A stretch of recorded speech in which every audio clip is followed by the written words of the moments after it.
Hello, everyone, and welcome to another episode of Schmidt Lavelle. My name is Tom Lavelle, and as always, I'm accompanied by Mr. Timothy Schmidt. Hey, Hey, Tom. Timmy, how are you? Great, buddy. Good to be here. Good to be here. It is good to be here, and we appreciate you being here, that you being the listeners out there. We appreciate you listening and liking what we're doing and following us on this journey that is Schmidt Lavelle. If you don't already subscribe or follow us on some social media platform or podcast platform or YouTube, or hey, if you want to follow us on all of them, even better. Stop right now, pause, and give us that follow. Give us that subscribe. You're not going to regret it. New You're re- episodes every week. you're really good at that. The whole intro thing, you cover all the social media stuff. You're very good at it. You've gotten a lot better since we started. Yeah, well, it wasn't much where else I mean, to go that's but up, Timmy. just I was gonna say everything else still sucks, Yeah. but the We've intro improved one thing. you've nailed. You've done a really nice job with that. Yes. Hey, if you hear this and you're listening to the intro and you're liking what you're doing, why don't you leave us can we get an Attababe in the comments? If someone's out there, if you hear this, if you're hearing this phrase, we want to know who's listening. Give us an Attababe in the comments. Attababe. We love you. Attababe. Tom, Tom, I've been really more and more so as I get out in public, people are starting to recognize us, and they, Yes. yeah, and I've, they bring it up, right? They say, "Who is this guy? Who is this guy that you are doing the show with?" And I'm starting to really embellish it a little bit more. I mean, as okay. much as we're buddies now, I just this guy was a complete loser. I mean, this guy, It's fair. he was doing this, like podcast by himself, and he was really floundering. He just had And no then you direction. stepped in. It Bum, gets bum, better. ba-dum, dum, It bum, gets bum, better. bum. It's better and better every time I tell it. So And the boots to match. yeah, absolutely. Um, Anyway, I love that, Timmy. I think do you have any like besides the old show floundering and loser stuff, do you have any like good ones that you hit somebody with that you just kind of went off the cuff and was like, yeah, Tom, he was over in Afghanistan and I met him on it or like just some crazy made up story he was about me. just well, he was just he was a wandering bartender, looking, one of those, self help books behind the bar. You He was. basically gave him the plot from Cocktail. He had this dream that he wanted to open up his own place, Yeah, and I and told him Schmidt's Law says to oh my God. yeah, Well, I mean, geez, Elizabeth Shue, she's one of my faves all time, dude. man, we Love talked about Elizabeth this. Shue. I think we talked about this. She's in my top five. Ooh, maybe that'll be a list we do one day. That sounds like a good one. But so as we were saying, thank you again for listening. We hope you're like we're doing. New episodes available every Thursday. And if you like professional wrestling, we have a whole nother show called Jabroni Drive that I'll tell you what, the followers we got on that, they're intense, Timmy. They're wrestling fans are a different breed. And I get text messages and DMs and stuff from these guys, like loving what we're doing on Jabroni Drive. So if you are a wrestling fan, check that out. Big episode being released this week. A lot going on in the WWE. So, Timmy, let's get into something real quick right now that I have to tell you. It happened to me yesterday, and it's one of the things that's interesting about my job.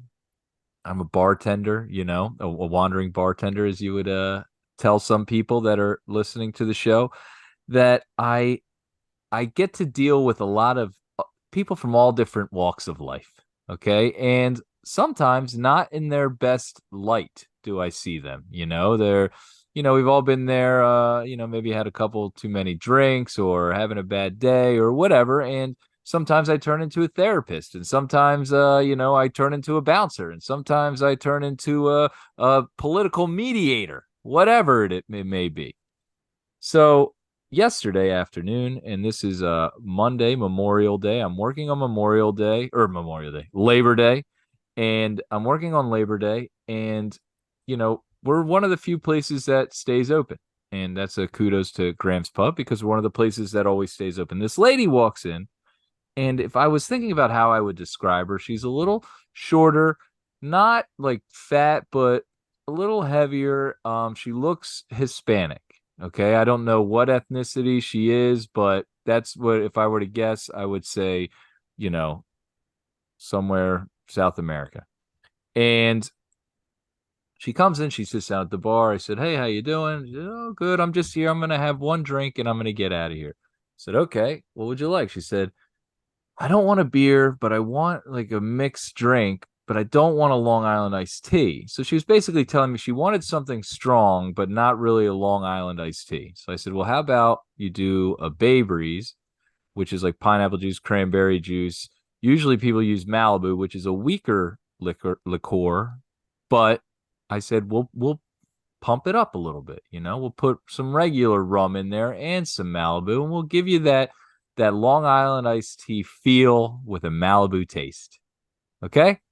So I go, I make the drink, I give the young lady her drink, take out for the drink, put the change back. "How's the drink? Do you like it?" "Yeah, it's good." "Okay, great." About a half hour goes by. Her drink has come to the end. There's just some ice in the bottom of it.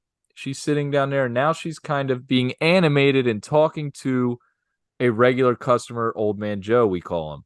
So she's talking to Old Man Joe, and she's saying F this, screw that, everyone, I'm going to tell everyone about this, and, I'm done, and this and that. And I'm like, what the heck is she talking about?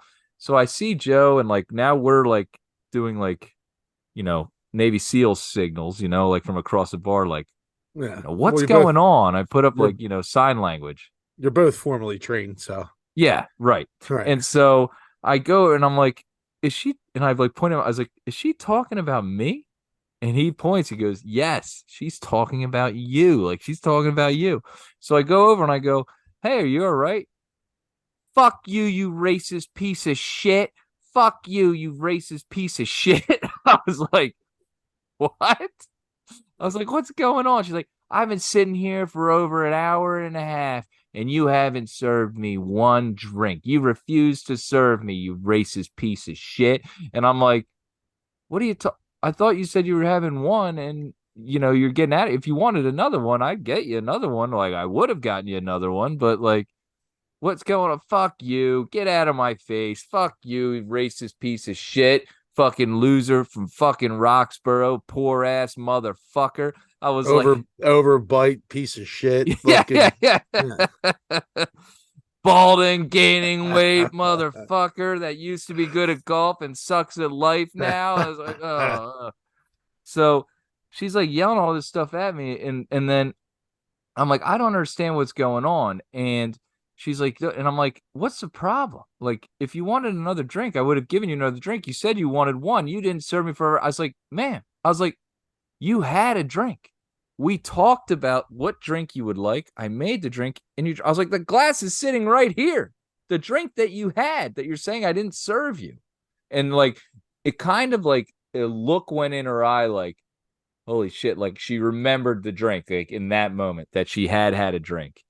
And she was like, but she stuck by her guns. I was still a racist. She didn't like me. And I said, are you on medication?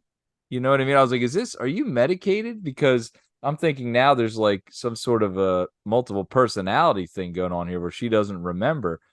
And fuck you. This isn't fucking King of Prussia.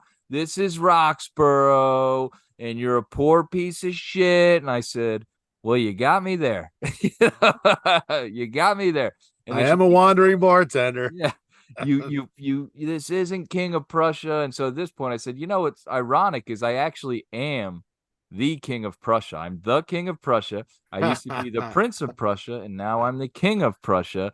Some things happened, and then I got, whatever, but that's a whole nother. And she's like, fuck you, get out of here. I get out of my face. I don't want to see you. And I was like, well, I'm here till 6. Like I have to be here till 6. I'm working here. I was like, you don't have to be here, but I do. I'm not leaving. I'm going to be staying here. Fuck you. This isn't Bala. If this was Bala, you'd be Jewish and you'd be rich, you fucking piece of shit. And I was like, what Um, is happening right now? And so that's everyone in the bar is kind of sitting there like enjoying the show because they kind of love seeing me get shit from other people, at least the regulars do. And there was no real physical threat, you know what I mean? She was kind of a smaller lady and like it was just so bizarre and so out there. Ironically, my friend, a regular named Pete, my buddy Pete was sitting there and he happens to be black. And so I'm like sitting there when it's all done and we start joking around and he's like, "Oh, Tom, now I know about you. I better watch out." So now I'm like hustling, trying to get Pete all his drink on. Right away, Pete, coming up right away. Yes, sir. You know, this and that. And so he sends me a great clip by Bill Burr where it talks about how if only white guys put the F word in the correct spot, then all yes, these jobs would be yes. saved. I saw that You clip. know that clip? Oh yeah. And so he sent me that as like something because we're all talking about it later. And I'm like, I don't know what this fucking lady wants. And he's like, oh man, it's just like right there. So if I would have said, I don't know what this lady fucker wants, you know what I mean? I guess it would have been different. I don't know. But so just a crazy story and something that like here and there's been episodes like this at the bar that I have to deal with, you know, and it comes with the territory. But when people think about bartending, they don't necessarily think about things like that happening to you and how to handle that. It's a it's a strange situation to be involved in there, Tom. Because Yeah, you it you was. you do have to work, and they come into your place of work, and she starts doing that to you. That's I would say kudos to you for handling it the way you did. Oh, well, thanks, bud. And I know one thing, and not to go up to, you know, what am I supposed to do? You know what I mean? Like at that point, someone's accusing me of being racist, like out of nowhere, and it's almost like, what am I gonna? Am I on trial now? Like, How can I prove that I am not? You know what I mean? Without, so I just was kind of like, whatever you want to say there, honey. I don't know what else to tell you. Yeah, sometimes less is more. You don't really say much, and you just turn the other cheek, Tom, as my second grade nun taught me. Yeah. What'd you think of Teacher, my King of Prussia? I I like am the that. King of Prussia. That's I not happen bad. to be the King of Prussia. Who is the King of Prussia? It's beyond me to know who that person is. I don't Yeah. know. We should do some research to figure out who that is. But I know who the Prince of Prussia is. He's on the other mic, and he's the handsome individual. Oh, Timmy. So we had a great weekend, right? You know, Labor Day weekend, and you're thinking barbecues, and you're thinking it was hot. Man, it was a hot weekend. Anyone that lives in the Philadelphia area knows that it was hot, and we were fortunate enough to go out and have a chance to golf this weekend. First time we've been in the same cart together. Yeah, no, it was fun. And just to touch on Oh your yeah, yeah. reference on it being hot, it's true. It's damn true. It was hot, but like it wasn't really hot until I would say probably Saturday because I took the doors and the top off my Jeep because I was like, hey, it's 77 degrees. It's beautiful. And I'm a Jeep guy and I get made fun of a lot for being a Jeep guy because I do you do the wave? You do the Jeep wave. There's a whole thing with Jeep owners that they wave at each other on the road. Did you know about this? No. Yeah, it's a whole thing. What's the wave? You just do a wave to any other Jeep owner, like Like a a nod Wrangler. of like, Yeah, it's like a nod. Yeah, it's kind of a thing, right? And people that don't have Jeeps, they make fun of Jeep owners for doing the do wave. you think that's a cool thing? Waving to other like, should I be waving to other Toyota owners? You know, hey, Now, listen, Toyota. nah, Toyota is out, dude. The Wrangler wave is the best wave in the business. You can't copycat it. You can't just start waving at other people in Isuzus and Toyotas and you know, Zuzus. yeah, and Kias. Yeah, Like, yeah. you I know could what I see mean? in a Kia. Yeah, you What can't do about that. Ford guys? The Ford guys get to wave to each other. Hey, there's They're all another Ford. Hey, they're all hey, they my do the Ford buddy. fist, the Yeah, Ford yeah, yeah, tough fist. yeah. They, yeah, yeah, yeah. They fist all right. So anyway, I took the doors off and the it was beautiful. It was great. Driving on the highway, you get a nice breeze going through. Your That hair sounds is, awesome. if you have hair, I don't have much hair, but um it's been it's been nice, but as soon as it gets to like 85 and you have the doors off and the top off, it just becomes unbearable. Like you get stuck in traffic and you're in a bad spot, man. You're like cooking. And Yeah, you think that the wind would help with the doors off and the breeze would be nice. It's just not. It's a hot, stiff breeze. And I'm like in the middle of it, I still have my doors off, but I'm you're like, not why? waving to anyone at that I'm point. like, what am I doing here? I'm Yeah, just trying. I got the air on full blast, and that's going right out the doors, the yeah, side door. It's not going out the window because I don't have any of them. You yeah. know, it's it's not fun. But anyway, How much use do you get? Like, how much doors off do you get? it's the Like time. that's the first time I took them off all year. You just have to have a stretch of good weather, Right. and usually it comes in the fall. But then you risk, there could be some pockets of rain that pop up, and if you don't want to get your Jeep wet, you don't want Yeah. to you don't want to undress it. You gotta keep it on.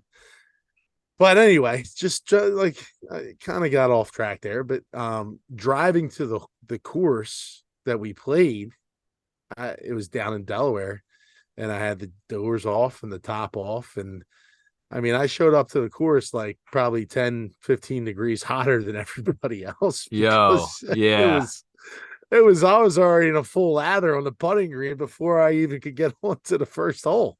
I thought that when I saw you pull in, I was like, man, he's got to be baking in that thing. Yeah. And then you get out and immediately make fun of my wardrobe. What are you, the crazy sock guy? Oh God. Oh, you had the crazy sock. You had the crazy WWE socks on. You had the Shawn Michaels socks. You had the Hurley board shorts on, and then you had a 2013 U.S. Open Marion golf shirt on. And I'm like, this guy golfs like once every decade. Yeah. You Yeah. know, yeah, yeah. Like who set that outfit out for you? I do have some Travis Matthews shirts, but I was going through the old drawer and I was like, oh, look at this shirt. And to be honest, that US Open shirt is light. I know it's black, but it's super light, like breathes really well. So I was like, oh, I need that. I don't want to be some dope that's driving around without like doors on, sweating my ass off. Yeah, that would be me. But no, we had a good day together. We were out there on the course. I have to point a couple things out. First thing I noticed, actually that our entire foursome noticed was that Tommy does one of the weirder things in golf that you'll ever see. And that, folks, is a one-handed putt from off the green or any long putts. I believe it's like over 30 feet long. Tom has to do a one-handed putt, which makes absolutely zero sense. But somehow, I wish I got video of this. I asked the HJB to get video of it because I was running tunes all day and he was unable to. But it's strange. You want to explain why you do this, Tom? A lot of times, and I would also say I do some chips one-handed too. I don't just putt. Like I'll if it's a short little chip, I'll do a one-hander sometimes. But so, it's just something that I kind of started doing and it was working for me. So I'm like, well, if this is gonna work, I'm gonna go with it. And the the feel of it, right? So I get the feel and I feel like kind of the pendulum of the putter and my lower left like back is fucked up. Okay. And it's like always hurting me and this and that. And so I think for some reason, when I'm going to turn through in that like left arm, it kind of like, I don't know, it makes me like almost jerk at the ball a little bit on those like finesse shots. So just this one hand, and it doesn't make me do that. I strike the ball cleanly and it goes where I want it to go. It's so which weird. makes zero sense since when you actually fully swing, the back experiences a more violent nature than the putt. The putt is no real back movement whatsoever. So your theory is full shit. Well, it kind of it makes like it makes like my left like you know get No, jerky. I don't no, know how else to explain it. I almost jump at the ball, and that's okay to do on a full swing, but when you need that finesse shot, it yeah, doesn't work. yeah. So It's I'm gonna still say I'm just supremely talented. And in a game where some people need two hands, I only need one. yeah. Well, I mean, it worked a couple times. There's an opportunity for Tom to get an eagle, and he almost drained that. He ended up getting a birdie on the hole, which was very impressive. Um, I mean, the round had its moments, didn't it? Oh, dude, I love the round. And now I don't think I don't know if this is what you're referencing, but there was a hole, I believe it was the 10th hole. We just got through nine. This was after that long one-handed putt that was a foot and a half away from the eagle off the green, right? And a guy in our cart. Now look, Timmy, how long have you been golfing? Since I was about 12 years old. Okay, so I feel like we've been on the course a while and we're aware of etiquette, right? We've had a show that was called Etiquette, Etiquette, Etiquette. Some And of us more than others, I would say. yeah. And so we're on the course and you can be out there and you can have your fun, but there are certain rules that you just do not break. Okay. And I believe one of our listeners whose dad is a member at this club that we were at will I don't know if he'll take you know Find me to this to this story. story.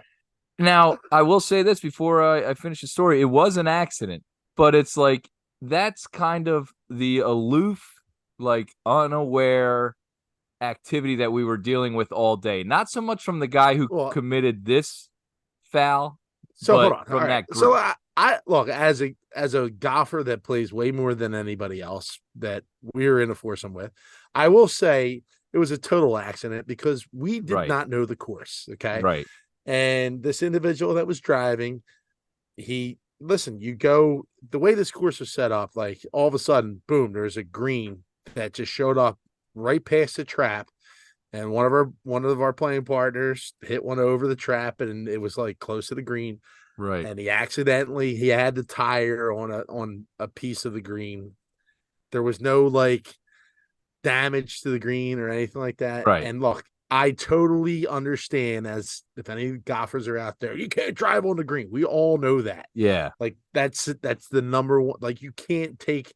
You're supposed to keep the carts 20 yards away from the greens at all times, so that doesn't happen. But like right. the way this green was tucked behind the sand trap on a separate hole, it was hard for him to avoid, And and there it were did happen. trees there and stuff like Right. that, and the ball was there. So he goes down. This is a course we're not familiar with.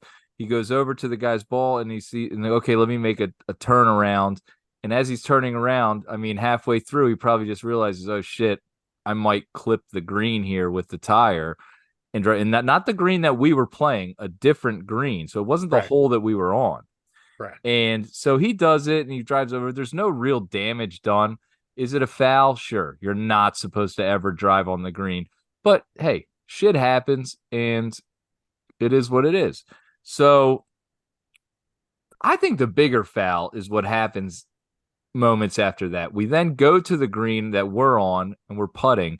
And this lady comes up, and I'll say lady, this Being guy, generous. yeah, Huh? she comes up and screams over to the guy, hey, did you really just drive on the green? Did you really just do that? And the guy goes, yeah, my bad. I'm sorry. I didn't realize it was there when I turned around. Next thing you know, it was there. I'm sorry. I didn't mean to do it. And so, okay, maybe that's it. And she kind of harumphs and goes back to her thing.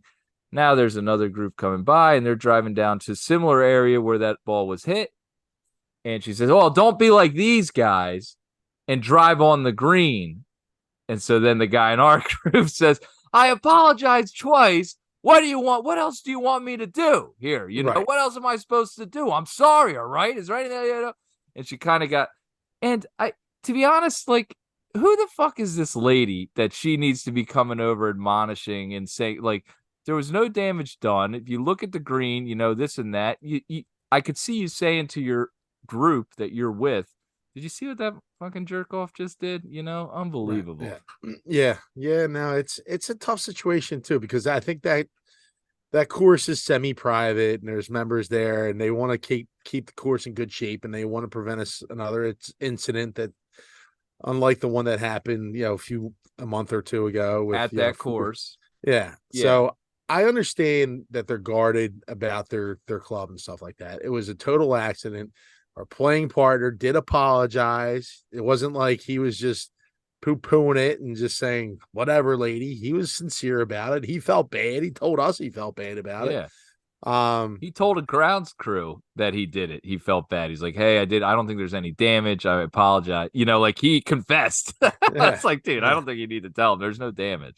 So, I mean, that was it, and it does happen. You're going to run into people like that on courses that think that they own the course and that they're speaking for everybody, and accidents happen, and this is the game, and hey, look, there was no harm, no foul. Let's move on. Let's tee off, have Yeah. a couple beers, and let's You know enjoy the what? day. Nothing big's gonna happen. Look, I had my one-handed putt for eagle that I just missed and then tapped in for birdie. The next hole, he drives on the green. We have another hole after that. And then what happens on the hole after that, Tim? uh, you hate to see it, You hate like to see it. the HJB is just, and for those that don't listen to our other show, Jabroni Drive, he's the honorary Jabroni. We're not going to name names. We'll just keep him as that. But man, he was having a good day at golf. He drove a green. He had a birdie. He had a par. He was 1 under through 2 holes in a stretch of three holes. And he hits a bad drive and he launches his driver about 20 yards in the air, 20 feet in the air, not 20 yards. And if you understand what a driver is made of, usually it's graphite with a heavy head, driver head, and they're very what's the word I'm looking for? Fragile. Yeah, in a way, you know what I mean? Right. Almost like you can get knocked out if someone hits you on the button. Well, these clubs, if it's hit Right. incorrectly, I've seen a Right. club head face Where fly off. and what had happened was this club was tossed, it was turning in the air. It seriously looked like the scene in Braveheart at the end where with Robert the Bruce throws his Throws sword. the sword. Yeah. And it's like I'm watching it and I'm like, this isn't gonna end well. And it Not only literally that, we're on the top of a hill where all the yeah, water yeah, runs off, so it's rock hard ground. yeah. It's not like some wet, grassy area. So he throws the club. Man, we sound like terrible golfers. Actually, we're telling these best stories back to back. Like we were. Hey, These... it wasn't our group. Like it wasn't our cart. So the club turns and it lands right at where the neck of the driver and the shaft meet, and it hits the ground and it just snaps in half. Like, and it turns into an absolute like shit show. HJB he gets really frustrated, I think more with himself, Yeah. disgusted that the driver broke, and there was there was a lot of swings and misses at the ground with the graphite driver. It was an interesting situation. You know what? It was we were probably at peak heat at that time too, and Yeah. ironically, I think as well, I forgot to mention. So we have HJB's birdie, right?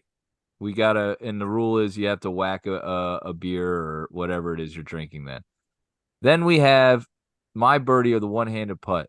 Then we have the drive on the green. Then the Then we birdie. have the guy who drove, and I shouldn't even say drive on the green. You know what I mean? He just Yeah. kind of like the one wheel grazed like the edge of a green. He sashayed his way across the Yeah. green. He then birdies the following hole after getting into that verbal like yell back Yeah. and forth with the lady. Yeah. He birdies. Then we get to the par three, then the toss of the club, broken club, all in like a matter of half an hour. And we're like, what is going Mhm. on with this round? Yeah. But Yeah. all in all, a very storied round, a lot of things happening, a lot of fun. Enjoyed the round, and another shout out to the HJB for setting that up, and a good time I think had by all. Yeah. No, it was fun. It was a good time to get out.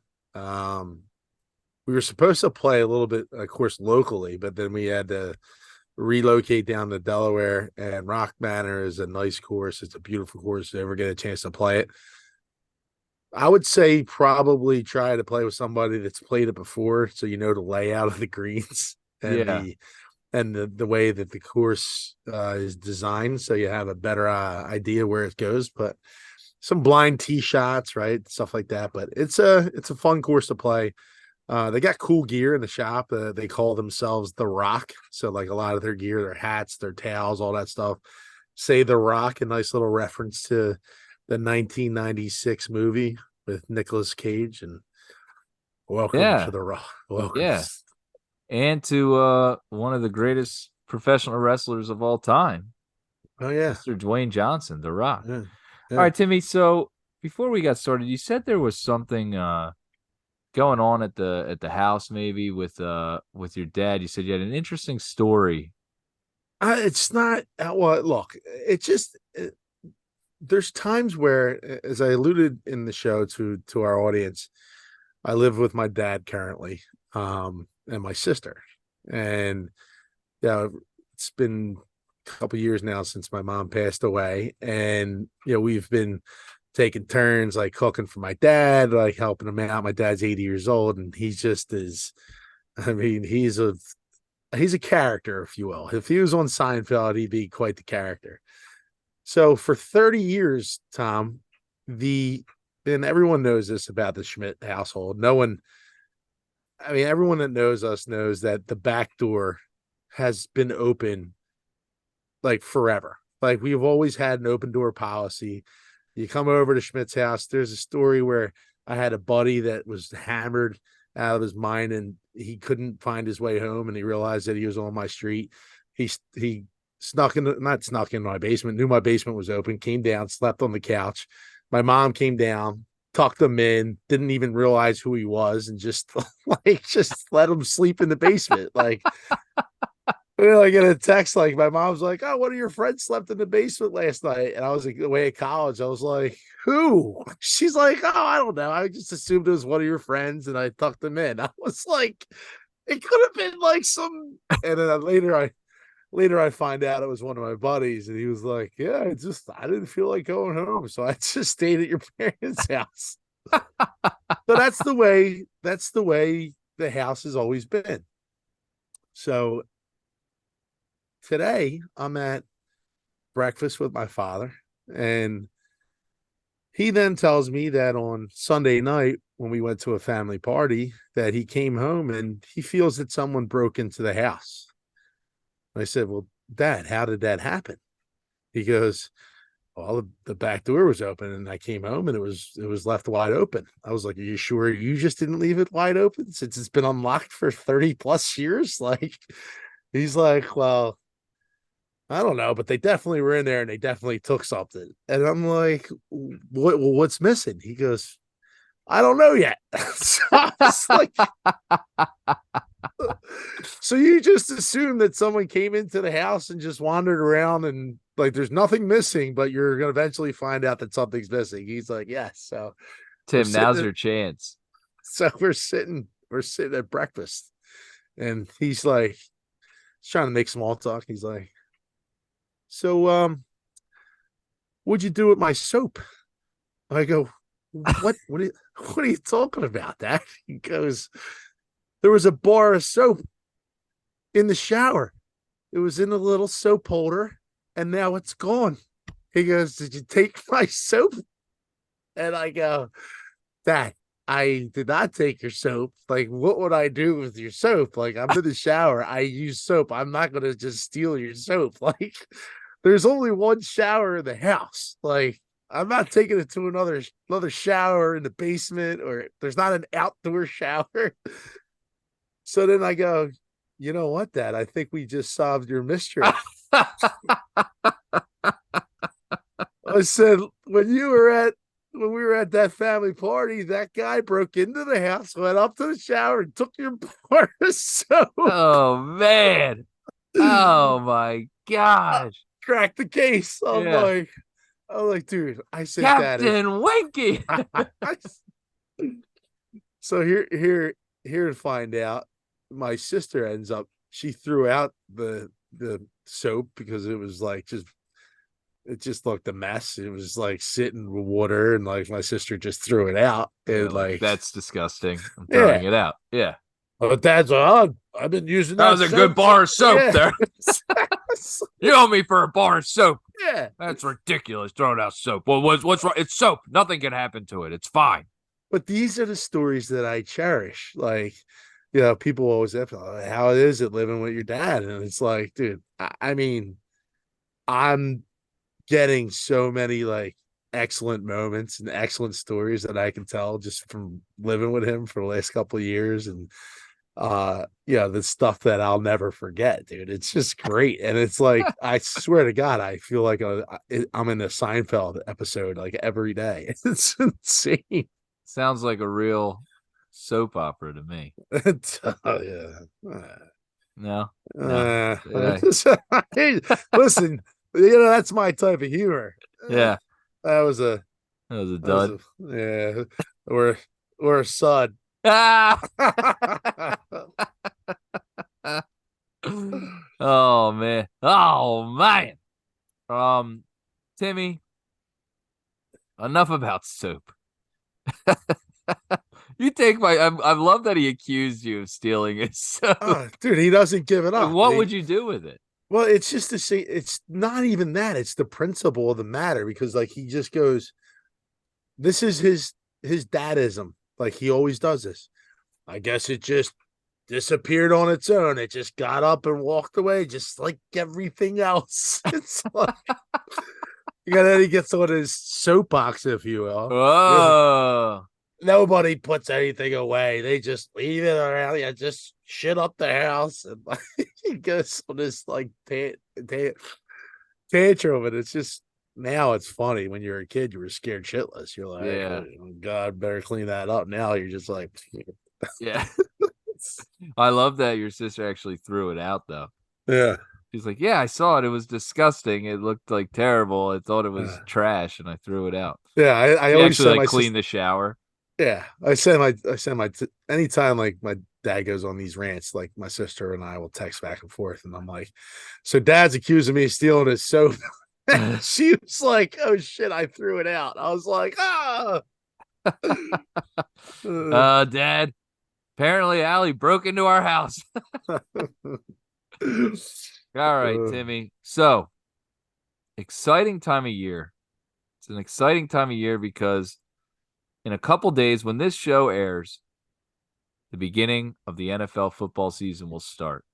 Tim, any fond memories? What do you have an opening day story maybe for us? I know I'm putting you on the spot real quick, but anything like opening day that you remember for the Eagles, and just maybe growing up and how much you loved the beginning of football season?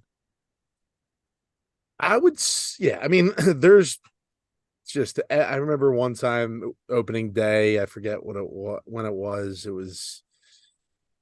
I know it was Eagles Texans, and we were driving back from from a Notre Dame Penn State game, when we were in an RV, and we were watching the game on somehow we got like I forget what kind of TV we had, but we were able to like tune it up, and we had like rabbit ears for antennas, and we were all watching it in the back of the RV on the way home and watched that game. That was a great game.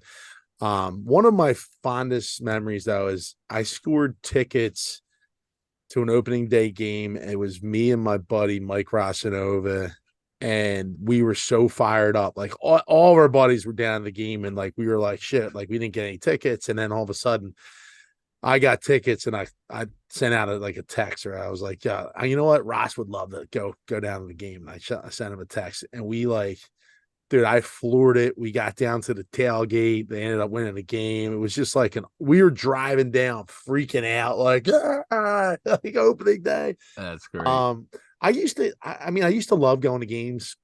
I love watching it, at the house now by myself. Usually I like to listen to the sounds of the game. I like to listen to the analysis sometimes of the games. Most of the time, just the atmosphere down at the link is good, but I just prefer to be at home now watching the games. Well, the atmosphere is good and it is fun to watch it, but I mean, that's where, and I believe we touched on it last week, that's where the NFL has fallen short. I just feel like the live product has gotten a lot worse than it was over the years, and it's just catered to watching it on TV. And, they want people to be watching it on TV. I went to every Eagles game for 10 years, and I just noticed the decline, the decline, the decline. And maybe it's just me getting older and then trying not to, maybe save a buck or whatever, or like so many bad games. I think we went to like a string of like 10 straight losses at home where it was just an awful time to be a fan. But the product at the game, I just don't feel like is it's just not as enjoyable as it is at home watching the game. But so, Timmy, a very exciting season. One of the games that sticks out of my mind, by the way, for opening day, and I think it was an opening day game. And tell me if I'm wrong, but was the pickle juice game opening day Oh against yeah, the yeah, Cowboys? That was one of yeah, my favorite opening day games, I think. yeah. That's talked about a lot on the radio. That's often defined as one of the franchise turning games in the Andy Reid era, because he onside kicks it on the opening kickoff. They recovered a fumble, and then the pickle juice is a reference to Rick Burkhalter, who was the trainer and used pickle juice to rehydrate a lot of the players on the sidelines. And the Eagles players were a lot more fresh than the Cowboys players, and which gave them an extra edge to win that game. And I think they routed the Oh Cowboys yeah, that they game. crushed them. Dude, Staley had a huge game. I want to say he had like 200 yards rushing. It was like Yeah. insane. But it set the tone for pretty much the Andy Reid era after that. Obviously, 4 NFC championships, a Super Bowl appearance, um, and set him up to be one of the greatest coaches of all time. Yeah. All right, but so a lot of hype going into this year's season. The Eagles coming off a Super Bowl appearance. They didn't get the job done last year, and hopefully this is the year they can come back and win the Super Bowl. We got the first game, we're going against the Patriots, who, obviously not the Patriots of old, but still have Bill Belichick, who is probably the greatest NFL coach of all time. What are your thoughts on week one? Eagles heading up to New England and facing the Patriots. A lot of people are nervous about going into New England and winning that game. Look, the Eagles have a tough schedule this year. It's one of the toughest in the league. After finishing in first place, that's usually the result. You get the schedule that's a lot tougher because you finish first place in your division. I don't. I think it's a must. It's not a must win because you can easily make up games right throughout the course of the season, but you want to set the tone. The schedule gets really difficult. There's a couple stretches where you're playing some really tough opponents. I don't believe the Patriots are going to be one of those tough opponents, and you need to win out the gate in week one on the road. If you look at the AFC with the Patriots, usually that division right, was won by the Patriots. Right Right. now, they have a lot more competition now. It's going to be a tougher division. I'm not sure if they could probably finish in last in that division, in my opinion. But it'll be interesting. I think they got to win that first game. And I think a lot of things that we have to see throughout the season is after the Super Bowl, like it's so difficult to get to the Super Bowl, and then to try to do it again is even more difficult. We have we seem to have gotten better through the draft and the players we signed. Our defense that was great last year, and it's funny because you'll ask like a lot of the Eagles fans, and they won't say it was great, but we had one of the best defenses last year. People seem to forget how good it was, and it seems like we've gotten better. The Patriots are a tough team, and you know they're going to be coached up right. So this is a scary game to start the season with. Is there a chance that the Eagles will be on this Super Bowl hangover? You're not worried about the Super Bowl hangover or anything like No, that? no, there's always a chance of that happening. You didn't see, I guess you did see it a little bit with the Bengals last year, after they lost. Who they end up losing to? Shit, who they lose to? They still made the playoffs, but they just right, they just No, weren't no, not last year. The year before, where they were in the Super oh, Bowl, when they they lost lost the Super to Bowl. Rams. They lost to the Rams, yeah. Rams, right? So you saw a little bit of a hangover, but yeah, they ended up losing. They got in the playoffs. They lost to. They were a drive away, a penalty away from getting back to the Super Bowl. Uh, there's teams that have it. There's teams that don't, and this team's well coached. The leadership behind Jalen Hurts is evident, right? He's coming into his own. You still have solid veterans on this team like Jason Kelsey, Brandon Graham, Fletcher Cox that won't allow that to happen. If it does, you just have to bounce back. You can't. You look at each season, right? We used to when it was 16 games. You used to look at each four, right? Let's go get through the whole season in quarters, right? You got to go 4-0, and that I think it still reigns true, but you expect probably 500 right out the gate, and then after that first month of the season, I think everyone's going to be rusty because of the lack of a preseason. We haven't really seen any of the Eagle starters on the field, so you'll see some rust. It's just a matter of time on how quick it'll take them to get used to the game, used to the speed, and then get back in the flow of things and back into football shape. Because I mean, as much as training camp is a help, it doesn't get you game ready. And there's going to be some some time to get used to that whole process and get back in the flow of things, as we've seen over the course of like the last 8 years now since training camp has mattered, not has mattered as much. Right. So the one thing is, like you said, the leadership and the veterans on the team and our quarterback, Jalen Hurts. I feel like the more I see this guy, the more I like him, and the leadership qualities that he seems to have are just incredible. So knock on wood, if we stay healthy, I'm expecting a big year. Real quick run through the Timmy. I'm gonna go through them, and I want you to give me win or loss. Okay, Oh is that cool? Jesus, Or if should I that's not what? do that? No, we can do it. We can do it. All right, Eagles Patriots on the road in New England. I'm going win. All right, then we've got the Vikings at home Thursday night. I'm going win again. Eagles at Buccaneers Sunday night. That's a win. Commanders in Philly October 1st, 1 o'clock. First 1 o'clock game. I know. That's another thing. Can we touch on that? 3 1 o'clock games in a 17 game season.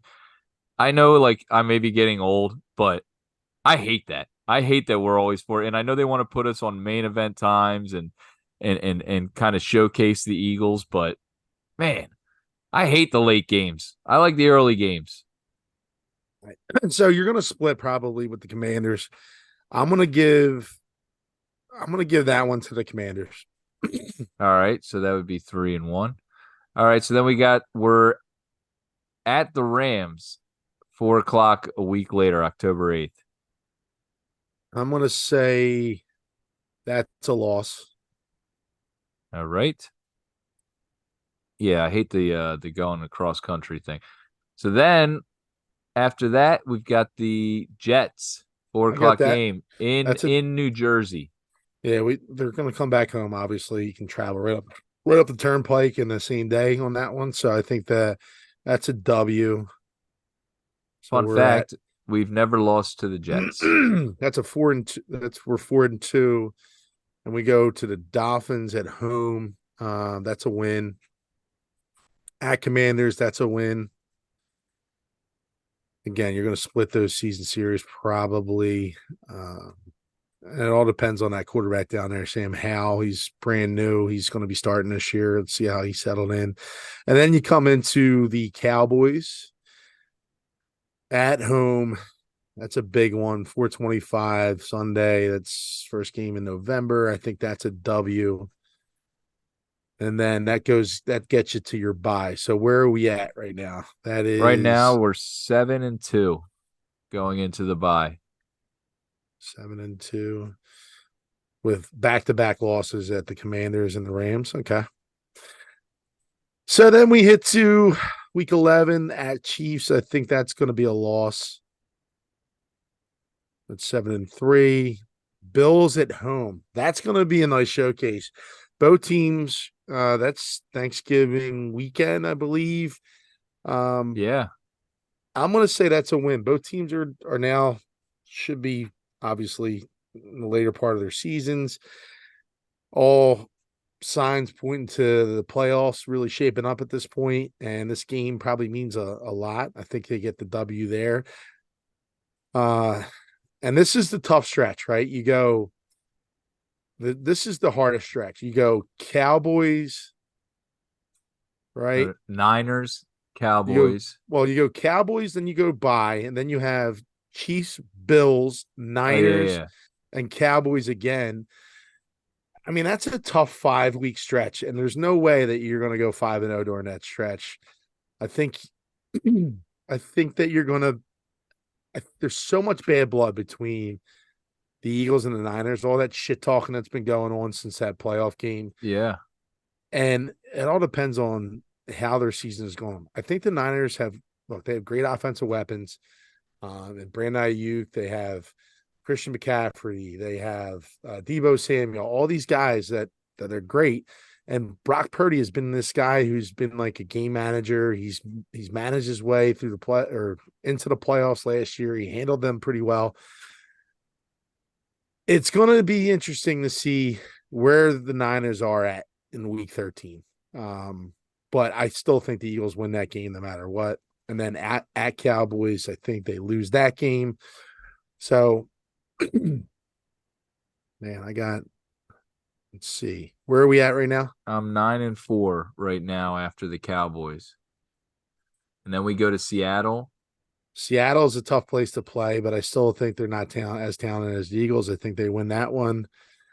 And then I think they win the Giants, they win the Cardinals, and then I think they'll be in good enough position to rest some players in week 18, and they lose that one, final game of the year. All right, Timmy. So you have it right now. The Eagles going 12-5.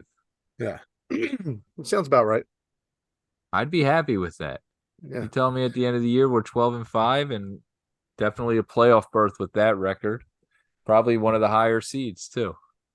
Yeah. And look, I'm looking forward to the one thing with the Eagles right now that they've gotten right is that they're mixing this young talent, right? All these rookies, all these first year, second year players with all their guys, their veterans that have been here for a long time that have experienced, the playoffs, that experienced championship football, and it should rub off. And it's just a great balance between, those types of players, the young guys, and they're filling in holes where they need to. And the linebackers have always been an issue, but you have and Kobe Dean now steps in a starting role, who's a highly touted guy from Georgia, just like all the other players. And then, yeah, the offense is just going to be so dynamic with adding DeAndre Swift back there, Rashard Oh Penny. yeah, So, man. That they're gonna be tough to defend. yeah, And our defense is going to get after the quarterback like we did last year. I mean, I just, you know, all things go right. And, but, this is the NFL. You're going against top tier coaching talent. And the guys that you're going to be playing each week are also great players. So, and there's no like, we're not sneaking up on anybody this year. You know what I mean? They're aware. Not that we like halfway through the season, everyone knew we were contenders, but we've got more of a target on our back, obviously, this year. So those games are circled by the other teams, and we're going to get everyone's best shot. And in the long run, that's going to make us stronger. So we're going to be covering the Eagles weekly on this show, I'm sure, talking about the games and where they're going and stuff like that. Timmy, anything else you want to add about the Eagles and their season before we move on? No, just I mean it's different now. You lost both coordinators, in Shane Steichen and Jonathan Gannon. I don't think it's a reason to panic because we didn't know these guys when they first were brought in. Right? Everyone questioned, who are these guys? We don't really know who these guys are. And yeah, they ended up getting us to a Super Bowl. I would just say give it some time. Let's see how these new guys perform. Sean Desai and I think it's Brian Johnson is the other offense coordinator. Um, and we'll see how it shakes out, man. Just you got to let the time give it time to develop and let this team build some chemistry, and it's going to be fun to watch. Yeah, excited for the Eagles season, excited for football to start, and we're ready to go. All right. So let's go. We're going to touch on the Phillies real quick. Still on their hot streak. They're in the other side of the country right now, and their game's currently going on. But they've stayed hot. They're 15 games above 500, I believe. And Timmy, I noticed something the other day when I was looking at their record in the standings that they're 15 games above 500, but they're also 15 games above 500 like at home is where they have all their success. They're 500 on the road, which to me threw up a major like, uh-oh, like why can't we win as much on the road as we are at home? Clearly, we have some great fans at home. It's probably a lot of fun to play with and brings that energy to the ballpark where you get the best out of your players. Anything else going on with the Phillies? Like what's their deal? Why are they so good at home and then on the road they're just 500? Yeah, no, it's strange. Look, if you're a good team, you're a good team. Good teams can win on the road. It's not that they haven't won on the road. They just, they're winning as much as they lose on the road. And it's pretty similar across the board. I mean, some of the top tier teams obviously are winning a lot more on the road. The Braves are one of them. I think the Dodgers are doing a pretty decent job winning on the road. But look, the important thing is you just get to the playoffs. Okay, they're in the driver's seat in terms of the wild card. Yeah, they're holding down that top wild card spot, which is going to guarantee you home games, which is what you need. But then it's just like last year. You had to go on the road and win games, and they were able to do so. When it's time to come and play, right? Pitching is going to get you there, but I mean, the way these guys have been hitting over the course of the last month and a half, especially with Turner going, you got Bryce going, right? Bryce is in a little bit of a lull right now. I mean, there's no weaknesses in this lineup whatsoever. And they have good guys coming off the bench. They got speed coming off the bench. They have defensive replacements coming off the bench. It's They got depth in power. their starting pitching, Yeah. like last year I felt like we didn't have the depth that we have this year. Now you add Lorenz in there and it's like, hey, if you got a pitcher that's struggling early, you get him in and for 4 games you have guys that can step up, right? Yeah. Yeah, that's one thing. I'm just a little concerned about the bullpen a little bit. They're starting to leak oil towards the late innings and yeah, you want to have a scenario lined up where you already know what these pitchers and what their assignments are going to be. So like for example, like you want to know who's going to be your closer. If it's going to be Kimbrel, bring him in the ninth, right? But you want to start doing that towards the end of the year so they're familiar with when they're expected to go in, right? You want to let Kimbrel know that, hey, man, it's going to be You got the eighth inning no matter what. And Right. if it's Alvarado in the ninth and he's there to close, then so be it. And if you can get these guys into their roles for the last month of the season and they can start excelling at it, and we head into the playoffs with those roles defined, I think those guys will feel a lot more comfortable about it. I think the manager will feel a lot more comfortable about it.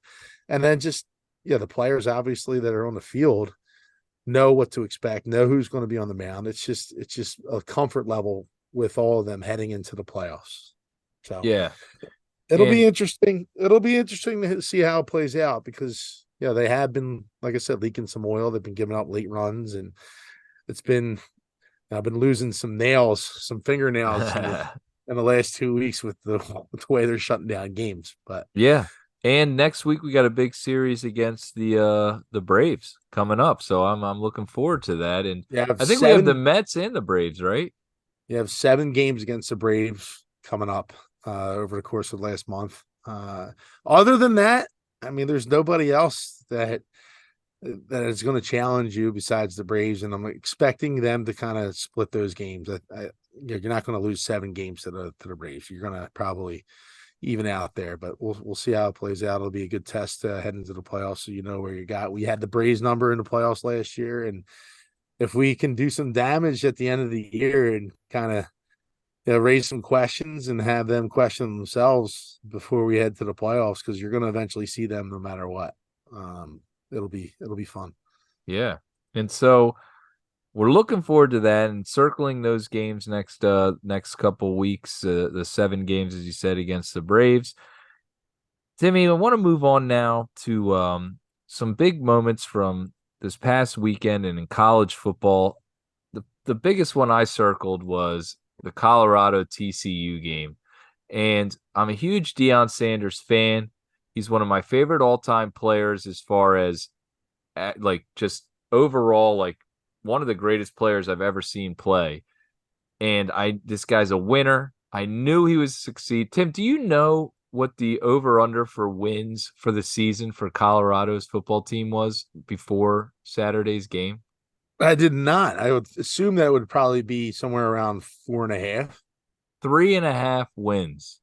And to me and my friends were texting, and I said that's 100% a lock. Take that all day plus money, 3.5 wins. So threw a little something on it, and hopefully that comes out all right. If not, can I borrow a couple bucks? Tim, did you get to watch this game, or did you get to see any highlights from the game? And Now I saw highlights. His son is playing quarterback, and then they had the number one recruit in the entire country transfer from where Prime was to Colorado, and Travis Hunter, who plays both ways. He is almost like Charles Woodson was back in the day. And the guy is a playmaker. He's unbelievable on both sides of the ball. What a special athlete. I'm not going to get wrapped up in the whole Prime thing yet. I get that it was one win. I'm not saying that he can turn the program around. I think he can. He's I mean, look, the guy knows the game. He's very old school. He's the type of guy that I would love to play for because he doesn't take any shit. I love what he did when he got to Colorado. He said, "Look, it's going to be my way. You're out of here." Like, it's a terrible culture there. He's trying to change that around.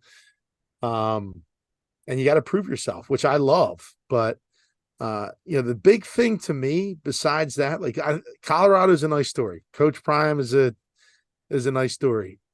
The bigger story to me is LSU losing and Clemson losing. These are two premier programs that have been in the playoffs over the course of the last 5-10 years. Teams that have won national championships and lose their first game.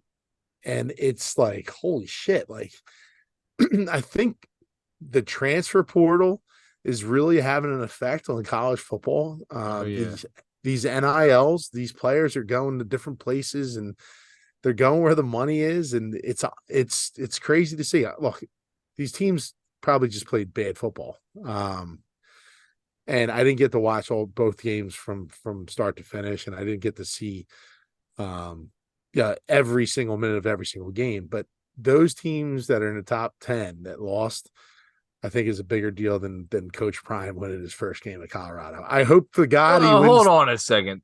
Time out. I hope he wins 3 more games for your bet. But I mean, look, if Coach Prime wins 4 games this year, is that really the major story? Is it because he won one game in the beginning of the year Well, versus Tim, TCU? I know TCU was in the playoffs last year. I get it. I know they what you're were going in to the say. national championship. I get it. I understand This that. Colorado team won one game last year. He's already I matched it. I yeah. mean, and against the team that was in the national championship last year. And it's not like TCU isn't a good team year to year. They're pretty good every year, Yeah. not in a major conference, but Tom, Tom, do you ever hear of a team called Appalachian State? I have heard of Appalachian State. Are you comparing Appalachian State to this Colorado one? Appalachian State beating Michigan? Is that what Tom, you're talking about? my point is that any team can win on any given day. It's one versus one. It's athletes make plays. There's guys that take plays off. It can happen any single day of the week. That's why I don't think it's that big of a deal. I say that, right, and knowing that my argument is that Clemson and LSU losing is a bigger deal because it's so early in the season. They lose these games, obviously to ranked opponents, but Clemson lost to Duke, which rarely happens. Clemson is a pedigree program. Colorado is not. TCU has been a mid-level program for years, right? They've had good teams. They've always been on the fringe, always been on the bubble, finally broke through, got into the national championship and got absolutely smashed. Yeah. I mean, but that's after they They won beat a Michigan. Yeah, I yeah. know. I get it. But my point is they can And any this is given a Colorado team that won one game last year, I get it. So Yeah. I'm just And saying then I think they they brought in some also players. they brought in over I think over 75 players they brought in. So it's not like they don't have talent on their team. They do. It's Right. just it's coaching, which I'll give Prime credit to. I mean, Recruiting, obviously. I want to say he's he's going to be an taken ultimate recruiter. he's taken the right step, okay, Yeah. with the program. Now it's hey, let's see if you can build off that. It's one win. Let's see where it goes. But like my point is with those two teams losing, Clemson and LSU, it widens, it lets other teams kind of come into that playoff picture, right? Where it's still only 4 teams. I think next year and the year after it goes to 12. But it really kind of creates a better landscape for all those college football teams that are vying to get into the playoffs. So you're So saying this NIL deal is like it's kind of evening the playing field across the board. Maybe you're having more teams that will have a chance to make these playoff runs because well, if you you have never know who's going to go where. like it's not like certain teams have better NIL deals. Like you can get an NIL deal anywhere, right? Anywhere you go. I think Division 3 players can get it. Like I think anyone that's playing college football is eligible to get one of these deals. It's not, but I think that the money, the transfer portal, all that stuff, it depends on where you're at, right? Location, all that stuff that will play into like how much money you're actually going to be able to make, right? Yeah. But it's seriously going to be fun just seeing these teams go down early. And look, they have a chance to rebound because it's only beginning of the season, and who knows? Duke might end up being a ranked team by the end of the year, and it could be a decent loss for Clemson. But LSU lost to Florida State by 25 points, and LSU is supposed to be one of the best teams in the country. And I don't know if Is they're Quinn gonna still the coach there? who Quinn? Brian Quinn? Brian. Wait, who No, is it's what's his face from Notre Dame. Wow, what am I? Jesus Christ, you're killing me right now. sorry. Jesus Wasn't Christ. Quinn? No, it's Brian Kelly. Kelly. That's what I meant. Kelly. You're thinking of Brady Quinn. Brady Quinn. All right, so we'll circle back to that Colorado stuff. I got high hopes. I'm totally buying in for Colorado. I think they're ready. I think Prime knows what to do, how to get his players ready. Now, are they going to win a national championship? No, I'm not going to say that, but I think they're going to blow 3.5 wins out of the water. I feel like we're looking at 8 wins at least here for this team. So So you got them playing in a bowl game, huh? absolutely, I have them playing in a bowl game. I definitely have them playing in a bowl game. The Schmidt, yeah, it's gonna be the Schmidt and Lavelle fucking sponsored bowl game. The fucking They would be the privileged to play in that game. yeah, okay. All right, Timmy. Last thing before we go, we both that would be a fantasy to have Colorado play in the Schmidt and Lavelle Bowl. Fantasy football. We're both in a league. We've talked about we both have teams. We set our rosters who we're going to have, but we feel like there needs to be some sort of a wager as to what we should do. And I'm not saying we have to make the decision today, but I feel like the wager should be who finishes overall with the better record, I guess. The season record, who goes the furthest, or what? How do you want to do this? So you want to do a head-to-head wager? Yeah. I would say it has to be whoever finishes above the other person in the league. It has to be standings. At the end of the regular season, we're not Um, counting playoffs. Like, are we saying like who goes? Like, what if who we both goes? make the playoffs and then one of us goes to the championship and the other one, does that matter, or is it just overall regular season? Because that might be more fair because it's like, hey, the whole season, injuries happen here and there. That Yeah, I might mean, be if someone wins the chip, obviously that's the end all be all, right? Like okay. I think that's it. I think the regular season really kind of speaks to the roster building and all that stuff, and getting to the playoffs is obviously the big thing there. So where you finish in regular season, I think that's the indicator. Okay, so we're gonna go with the better regular season standings. Who finishes the regular season with the best record? Any thoughts on what the bet should be? We've thrown around a round of golf, or it could be something funny. It's something that crossed my mind is maybe the loser should have to give the old cocktail speech at a packed Graham's pub. I don't know if people would appreciate that, but Oh, that doesn't I matter. I would say I was going to say something to do with Grams. Maybe I could be your bar back for the night. Whoa, the old bar back, huh? Timmy's a bar. Well, then what am I going to be doing? Unloading trucks? Nah, you can't do that. Yeah. Yeah. Yeah. Maybe you could be my caddy for the day. I was like, I could be a cat. Well, we could just say the other person is the caddy for the. No, no. Well, we would have to go to a course that we would walk, and I would want you to get dressed up Do the whole in like caddy deal. the whole Masters with my name on the back. Schmidt, right? Yeah, and you just walk the course with me, carry my clubs, yeah, and you give me my beers, and I think that's it. Well, then why can't we just do it both ways? Same thing. All right, we can do that. So the loser caddies for the other one. And I bet Yeah, you we could find a course. A friend of the show, Mr. Zach Smith, is a pro at North Hills. I don't know what their caddying rates are, but he could probably get us out there on a round that one would caddy for the other. yeah. I think that sounds like a fair bet, Timmy. I'm liking that. What about I think that's Well, a the way, winner. the way your roster's built, I think we should have an answer by October. We might be able to get this bet paid for in November. So, Oh my gosh. Well, maybe at the Graham's Pub outing, someone will be caddying for the other, you never yeah. know. We have carts. Would you want to walk the course, or would you ride in the cart while No, the whole caddy thing is you carry the bag. Yeah, right. Like I'd be carrying the bag, but would What are you you saying? I physically can't. Yeah, I'd walk the course if I don't uh, have to carry my bag. Goddamn right. would you prefer Okay, I love walking a course. I would do the whole thing, Timmy. I'm cleaning clubs, I'm giving a rangefinder, I'm doing the whole thing. I'm gonna be the best caddy there's ever been. Yeah, it's gonna suck because I'm gonna have 15-pound weight stuff in the bag.